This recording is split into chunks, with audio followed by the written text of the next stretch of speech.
Hi friends, எல்லோருக்கும் வணக்கம். எல்லோரும் எப்படி இருக்கீங்க? நல்லா இருக்கீங்களா? இன்றைக்கி அந்த கதையோட அடுத்த பகுதி தான் பார்க்க போகிறோம். அதுக்கு முன்னாடி நீங்கள் செய்ய வேண்டிய விஷயம் என்ன அப்படின்னு கேட்டிங்கன்னா, மறக்காம நம்ம சேனலை சப்ஸ்கிரைப் பண்ணிக்கோங்க.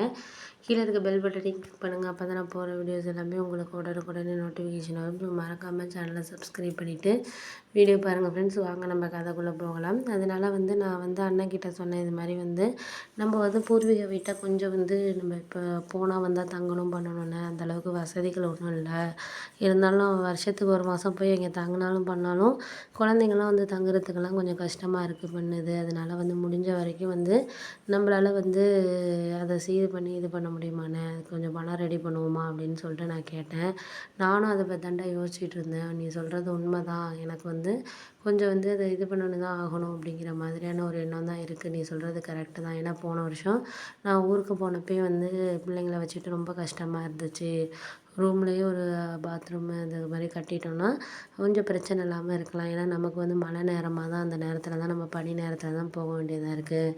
வெளியிலலாம் போய் இது பண்ணுறது செய்கிறது கஷ்டமாக இருக்குது. அதனால கொஞ்சம் வீட்டை கொஞ்சம் நம்ம சரி பண்ணிக்கிட்டு தான் கொஞ்சம் மேரேஜெல்லாம் பண்ணணும் போல இருக்குது. அப்படி இருந்தால் மட்டும்தான் நம்மளால் எதாக இருந்தாலும் இப்போதைக்கு நம்ம இது பண்ண முடியும் போல இருக்குது அப்படின்னோடனே, அது உண்மை தான், நீங்கள் சொல்கிறதுலாம் உண்மை தான்.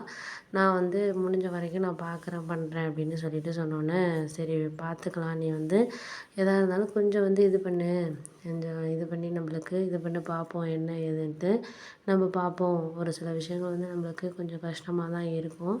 அதை நம்ம எல்லாத்தையும் நம்ம இது பண்ணிக்கிட்டு இருந்தோம்னா ஒன்றும் பண்ண முடியாது. முடிஞ்ச வரைக்கும் நம்மளால் எது முடியுதோ அதை நம்ம இது பண்ணால் தான் நம்மளுக்கு கரெக்டாக இருக்கும் அப்படிங்கிற மாதிரி சொன்னோன்னே, சரி அப்போனா நீங்கள் என்ன பண்ணுறீங்கன்னா, முடிஞ்ச வரைக்கும் நான் கொஞ்சம் நான் பணம் ஏற்பாடு பண்ணுறேன். என் ஃப்ரெண்டுக்கிட்ட வட்டிக்கெலாம் இல்லை, கொஞ்சம் கடனாக தான் கேட்டிருக்கேன். ஒரு 6 மாதத்துல தரேன்னு ஒரு 50,000 கேட்டிருக்கேன். நீ ஒரு 50,000 ஏதாச்சும் ரெடி பண்ண முடியுமான்னோடனே, நானும் கொஞ்சம் ஃப்ரெண்டுங்கள்ட்ட தான்டா கேட்கணும். ஏன்னா இப்போதைக்கு என்கிட்ட ஆஃபீஸ்லலாம் எதுவும் வாங்க முடியாது. ஏன்னா ஏற்கனவே லோன் வாங்கி தான் பிள்ளைங்க ஸ்கூலுக்கெல்லாம் கொஞ்சம் பர்சனல் லோன் மாதிரி வாங்கி தான் ஒரு வருஷம் ஃபீஸ் 40,000 கட்டியிருக்கேன். அது கொஞ்சம் கொஞ்சமாக சேலரியில் 2,000 அந்த மாதிரி இது பண்ணிக்குவாங்க அப்படிங்கிற மாதிரி சொல்லியிருக்காங்க.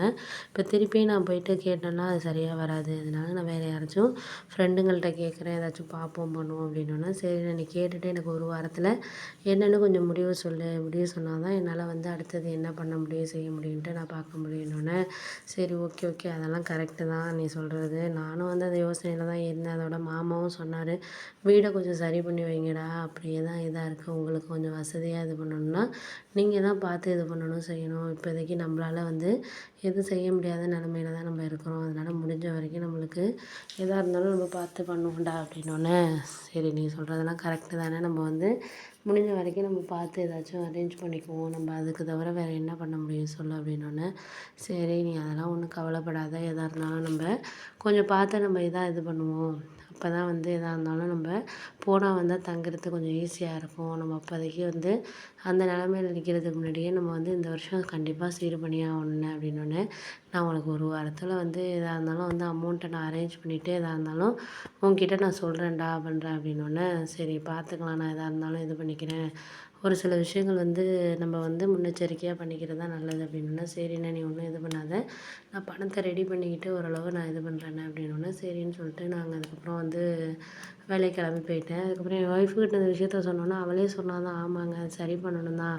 ஏன்னா மாதத்துக்கு ஒரு தடவை போகிறோம், ஃபங்க்ஷனுக்கெல்லாம் போகிறோம், அடிக்கடி போகிறோங்கிறப்போ நம்மளுக்கு உள்ளாரே எல்லாம் இருந்துச்சுன்னா பிரச்சனை கிடையாது. 2 குடும்பம் போய் தங்க போகிறோம் அப்படின்னா அதுக்கேற்ற மாதிரி நம்ம இது பண்ணிக்கிறது தான் நல்லது. இல்லாட்டினா ரொம்ப கஷ்டம் தான் நமக்கு அப்படின்னோடனே, அது உண்மை தான் நீ சொல்கிறதெல்லாம் அப்படின்ட்டு. அடுத்து ஒரு 2, 3 நாளைக்கு அப்புறமே எங்கள் அண்ணன் ஃபோன் பண்ணார். சரிடா ஓகே, நீ சொல்கிறது கரெக்டு தான். நான் எல்லாத்தையும் அரேஞ்ச் பண்ணி இது பண்ணிக்கிறேன். நீ ஒன்றும் கவலைப்படாத. எனக்கு நீ சொல்கிற விஷயத்த எனக்கு புரியுது, புரியாமல் கிடையாது. நான் முடிஞ்ச வரைக்கும் அரேஞ்ச் பண்ணி இது பண்ணிக்கிறேன். அப்போ தான் என்னால் எதாக இருந்தாலும் செய்ய முடியும், பண்ண முடியும் அப்படின்னு சொல்லிட்டு அதுக்கப்புறம் சொன்னோன்னே, அதெல்லாம் கரெக்டு தானே, நீ சொல்கிறதெல்லாம் ஒரு வகையில் கரெக்டான விஷயம் தான். இருந்தாலும் நான் பணத்தை ரெடி பண்ணிட்டேன்டா. நம்ம அதுக்கு பார்க்குறதுக்கு எப்படி ரிப்பேர் பண்ணுறது, 1,00,000 பண்ணி கொடுக்குற மாதிரி ஆளுங்களை இது பண்ணணும். நம்மளுக்கு ஒன்றும் இல்லைன்னா உள்ளாரையே கொஞ்சம் அந்த சுவரை மட்டும் எடுத்துகிட்டு அதில் கொஞ்சம் நம்ம அட்டாச்சு லெட்டின் பாத்ரூம் மாதிரி அந்த செவத்துலேயே வச்சு கட்டிடலாம். ஓரளவு கிச்சனை மட்டும் சரி பண்ணிட்டேன்னா போதும். வேறு எதுவும் நமக்கு பைப் இது மட்டும் தானே, அதை பார்த்துக்கலாம். பைப் எப்படி வாங்கி வைக்கிறது என்னங்கிறத மட்டும் நம்ம பார்த்துக்குவோம். அதை மட்டும் சரி பண்ணிக்கிட்டோன்னா போதும். வேறு எதுவும் நமக்கு தேவை கிடையாது. வேறு எந்த இடத்துலையும் நம்மளுக்கு எந்த ஒரு இதுவும் தெரியாது. நம்ம அது வரைக்கும் பார்த்துக்கணும் அப்படின்னோன்னே, சரிடா ஏதோ சொல்கிற பார்ப்போம் என்ன இருந்தாலும் எதா இருந்தாலும் நம்ம பார்ப்போம் பண்ணுவோம் அப்படின்ட்டு